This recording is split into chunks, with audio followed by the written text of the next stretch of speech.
شروع کرتا ہوں اللہ کے نام سے جو تمام جہانوں کا مالک ہے اور جس نے ہمارے دلوں کو ایمان کے نور سے منور کیا۔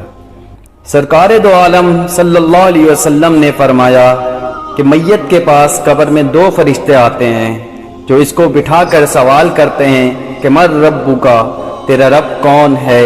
اور اگر مومن ہے تو کہتا ہے کہ میرا رب اللہ ہے۔ پھر وہ پوچھتے ہیں ما دینو کا، کہ تیرا دین کیا ہے؟ وہ جواب دیتا ہے کہ میرا دین اسلام ہے۔ پھر وہ پوچھتے ہیں کہ اس شخص کے بارے میں کیا کہتے ہو جو اللہ تعالیٰ کی طرف سے بھیجا گیا؟ تو وہ جواب دیتا ہے کہ وہ اللہ کے رسول ہیں۔ فرشتے دریافت کرتے ہیں کہ تجھے کیسے معلوم ہوا؟ وہ جواب دیتا ہے کہ میں نے اللہ کی کتاب پڑھی، اس پر ایمان لایا اور اس کی تصدیق کی۔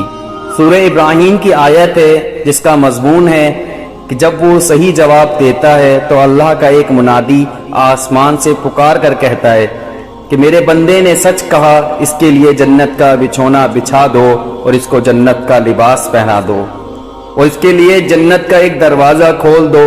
چنانچہ دروازہ کھول دیا جاتا ہے اور جنت کا آرام اور اس کی خوشبو اس تک پہنچتی رہتی ہے، اور جہاں تک اس کی نظریں جائیں وہاں تک قبر کشادہ کر دی جاتی ہے۔ اللہ تعالیٰ سے دعا ہے کہ اللہ تعالیٰ ہماری قبروں کو بھی کشادہ کرے اور وہاں پر جنت کی خوشبو آئے، اور قبر میں جانے سے پہلے قبر کی تیاری کرنے کی توفیق عطا فرمائے۔